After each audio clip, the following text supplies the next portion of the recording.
No último vídeo, nós tratamos sobre trabalho, a ação e o que devemos fazer para atingir nossos objetivos. Mas enquanto eu falava, eu tenho certeza que assim existe muito sentimento sobre esse trabalho em demasia, assim, né? De que e se esse trabalho não for suficiente, né? E se mesmo assim, mesmo eu tentar, eu acabar falhando e acabar não conseguindo? E então é sobre isso que vamos falar hoje, né? Eu eu quis trazer com o nome de derrota, mas aqui vamos trazer a derrota com dois aspectos. Um sendo a falha e o outro sendo a perda. Mas começando com a falha, eu acho que são válidas muitas reflexões sobre, né? Sobre essa questão do e se eu não conseguir. Só que isso acaba, sabe, gera um medo de tentar que mata o sonho, né? Porque se você tentar e não conseguir, você pelo menos tentou. Se você não tentar, você não vai conseguir de jeito nenhum, sabe? Então, esse sentimento,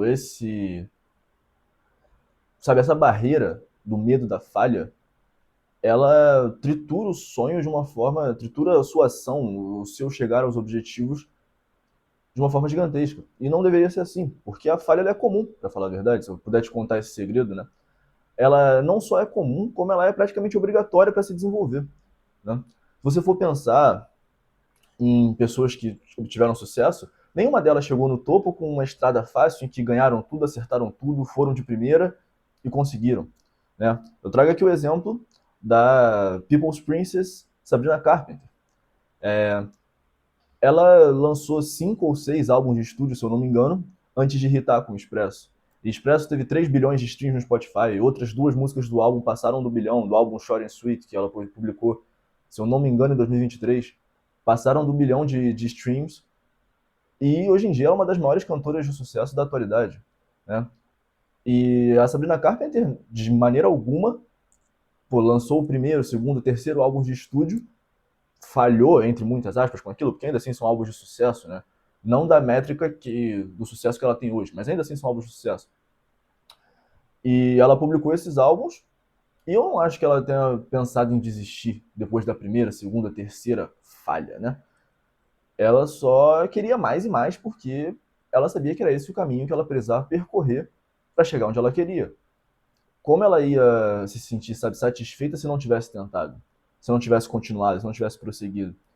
E a falha também, nesse caso, né, ela funciona um pouco como uma régua, né, uma espécie de medidor do quanto você quer aquela coisa, né?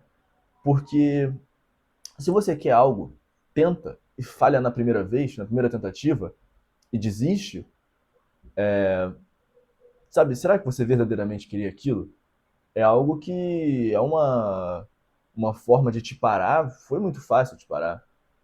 Enquanto você quiser muito alguma coisa mesmo, se aquilo for o seu desejo de verdade, se você pulsar por aquilo, você vai falhar uma, duas vezes e vai querer mais, sabe? Você vai pensar que tá indo no caminho certo, então essa satisfação já é suficiente, né? Você pode tentar e não conseguir o sonho, o objetivo, mas o caminho, a tentativa, a própria jornada em si já vale a pena essa tentativa.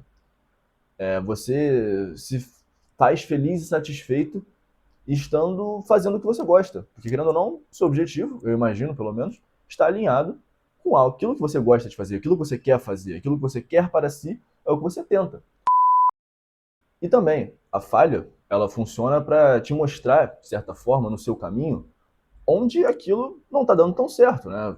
Como mais óbvio que possa parecer, né? Também não adianta você tentar, sair batendo cabeça por aí e achar que isso vai te levar a algum lugar. Não, mas a falha ela pode te mostrar aquilo, é tornar da fraqueza a sua força. Ela pode te mostrar onde está a fraqueza e te apontar onde você precisa se fortalecer para poder agir da melhor forma e assim atingir o seu objetivo. O processo de aprendizado ele normalmente funciona da seguinte forma: você estuda, você executa, você inevitavelmente vai falhar e quando essa falha acontecer, você revisa seus passos, dá um passo atrás para dar dois à frente, não é? Você procura onde você errou exatamente, procura o que foi feito errado, tenta melhorar aquilo. Você vai botando em ordem suas necessidades para fazer aquilo que você quer e vai melhorando cada vez mais, né? A falha é esse guia, ela te mostra onde você precisa melhorar. Então, não tome a falha como uma inimiga, não tome a falha como algo a se amedrontar. A falha é boa, ela te ajuda, né?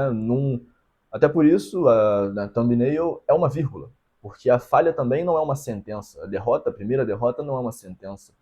Ela é só uma pausa. Você vai ter outros caminhos para escrever sua história.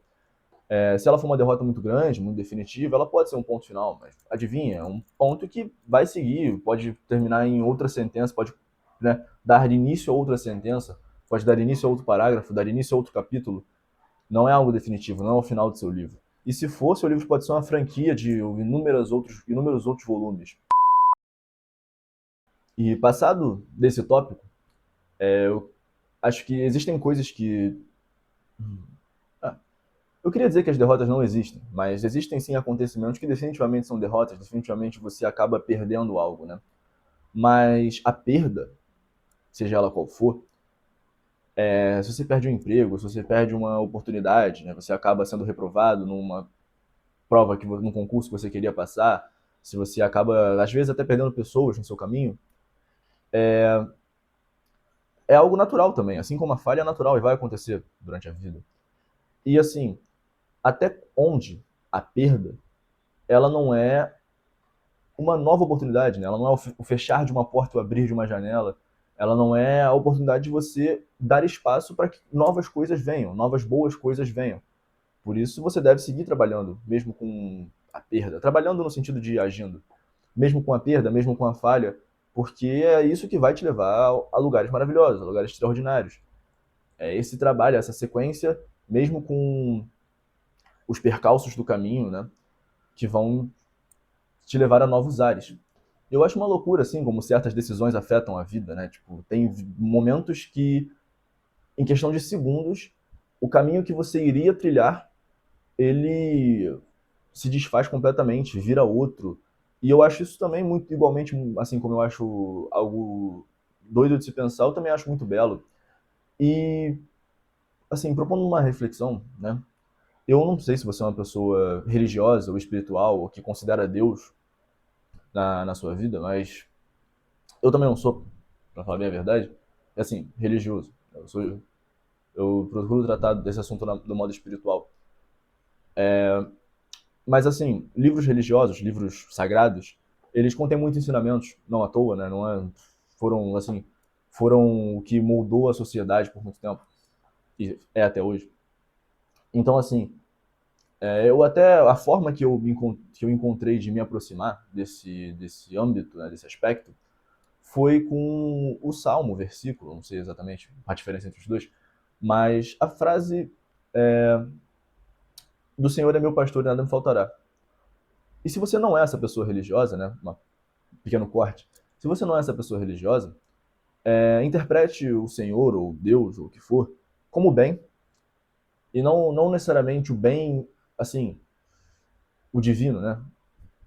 Não necessariamente como isso, mas às vezes tem uns certos bens que acontecem na nossa vida, caem no nosso colo e que eles fazem com que a gente se sinta bem, obviamente, e a gente acabe alastrando esse bem, né? Passando à frente. Existe um pouco do bem do universal e do particular que interfere no particular e o bem particular que interfere no universal, né? Voltando ao versículo, se o Senhor é meu pastor, se o bem é meu pastor e nada me faltará, eu acredito que cada acontecimento que é feito na minha vida, né, que ocorre na minha vida, ele é para o bem. E se nada me faltará, às vezes, o que o bem quer para mim é justamente uma derrota, é justamente uma perda, é justamente uma falha. Porque, como eu disse antes, se fosse um caminho, uma linha reta até o topo, não teria graça, primeiro. E segundo, eu acho que, assim, seria muito fácil, né? Te tornaria alguém muito prepotente se você fosse só uma pessoa feita só de vitórias e não tivesse essas falhas. Então, o bem, às vezes ele te quer humilde, às vezes ele te quer outras coisas que ele guardou para seus caminhos e você ainda nem sabe. E, assim, por último, eu acho que é válido também a gratidão, né? A expressão de ser grato pelas coisas que te acontecem, elas são muito na vitória, né?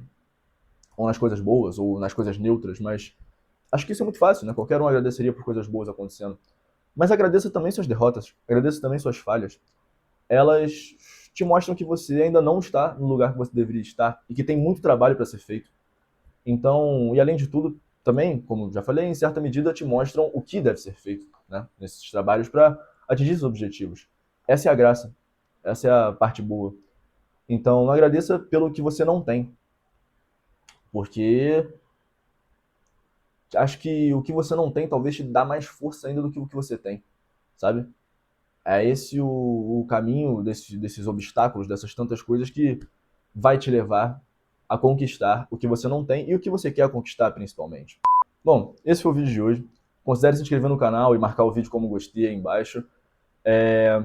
E tente, principalmente, tente, fale.